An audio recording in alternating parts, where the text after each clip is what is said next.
Hello again, I'm Jim Lampley, and welcome to another edition of The Fight Game Overtime here on our HBO website. I'm joined by Michelle Beadle on the Fight Game set here in New York. We're joined by Max Kellerman via a studio in Los Angeles. And Max, I'm going to start with you. There's a widespread perception among boxing writers, maybe among fans as well, that compared to last year in particular, 2014 has been a relatively dull year in the sport. I don't necessarily think so, because I think we've seen some exciting fights on HBO. But what's your take? Overall, is 2014 a downer compared to some previous years? Yes, the last several years have not compared favorably with some of the better years in the history of boxing, but certainly 2014 was slow. There were not, look, Mayweather-Pacquiao, okay, that ship has sailed in many respects. But what other huge fights were we looking forward to that actually came off? Hopkins-Kovalev for historical reasons, because Hopkins was so old, and many in the press favored Hopkins in that fight, actually. And it was one-sided, in fact. In terms of the action it produced, there were no fireworks, and it was one-sided. So I agree. I think, unless something dramatic happens here in the last month or two, it was a slow year. Michelle, the whole point of your presence here on the show is that you're an enormously respected and vastly experienced general sports reporter who hasn't spent a whole lot of time in the past covering boxing. So we're watching, to a certain degree, your initiation. Do you find enough interesting personalities and stories in the sport to whet your appetite going forward to 2015? It's funny, because I know Max just said, Manny Pacquiao. That's got to happen. It's got to be Pacquiao, Mayweather, and that's what everyone keeps talking about. And I know amongst those who follow the sport daily, that ship has sailed. But I'm also with Max on a daily basis, and I hear people talk to him about boxing all the time. For a lot of fans of boxing, I still think there's that slim hope. I've had the chance now through this show to get to know, the two young Russians, Golovkin and Kovalev. I think there is personality there. Now it's just a question of who markets it. Do they do a good job of marketing? It's like anything else.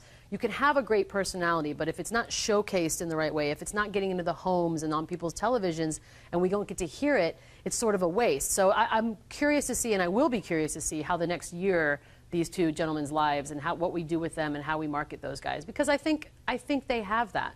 It's just a matter of now what. It's nice to have the personality when they're knocking everyone out, too. That doesn't hurt either. Well, speaking of knockouts, traditionally a lot of the American general sports fans' connection to boxing came via the heavyweight division. Right. And now we have this complete vast wasteland in terms of American participation in the heavyweight division. Do you think that all of this would be more interesting to you and other general sports observers if Vladimir Klitschko were an American who fought in America as opposed to a Ukrainian who fights in Germany?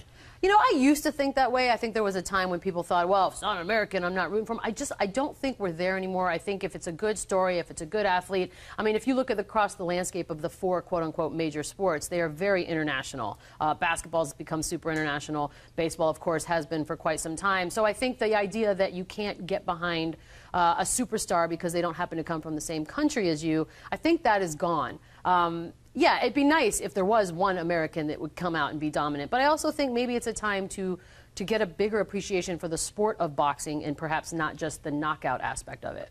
Max, if you are from Europe and if you're from Europe and you have a whole bunch of consonants in your name and it's hard to spell and pronounce and everything, boy, you better have an exciting style. And I think that's been the Klitschko's problem, especially Vladimir in recent years, more than anything. Well, what I was going to ask you, Max, he's 38 years old, and he's talking about a Hopkins-like arc. Now, given his general habit outside the ring, his physical wherewithal, etc., I don't find it at all out of the question that he could be functioning at 43, 44, 45. If he fights the way he did the other day against Pulev, could his star rise again in America? Absolutely. That was his most impressive performance in years, I think, considering the level of opposition. Pulev was credible, not to beat him, but at least he was a credible fighter, and Klitschko just destroyed him.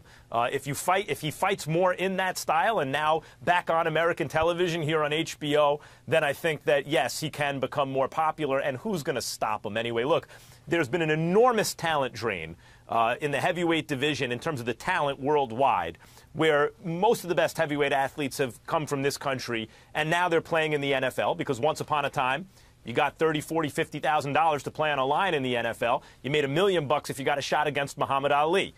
And now there are hundreds of multi-million-dollar jobs in the NFL, and not that many, and no real chance to beat Klitschko anyway, and it's not like you're going to get super wealthy doing it. So there's been an enormous talent drain out of the heavyweight division and a corresponding decline in interest. One more question before we leave the air, and this one is for you because of the nature of the marketing for the Pacquiao-Algieri fight. There's this urge to get to general media with the story about Algieri, the all-American boy, who lives in his parents' basement and has graduate degrees, et cetera, and a lot of it clearly is aimed at women. My stepdaughters think he's the most handsome guy alive. Wow. Does it get to you, or does it feel forced? No, I don't think it necessarily feels forced. Look, we all have eyes. If you have a television, it's high definition. He's a good-looking kid. So you don't have to tell me that he's good-looking. I get it. And we're talking right now about how do you make the next superstar. If we don't necessarily know their names, we don't know their personalities, you know, I hate to say it, sometimes that's the easiest way to get in the door, and then what you do after that is really up to Algieri himself. But it's a great story, living with his parents, he's good looking, it's, you know, you're almost being handed this wonderful opportunity. Now what he can do with it, again, is going to ultimately be up to him. But no, I don't think it feels forced, not yet. All right, thanks very much. Thanks, Michelle, thanks, Max, and thanks to you for being with us on this latest edition of The Fight Game Overtime.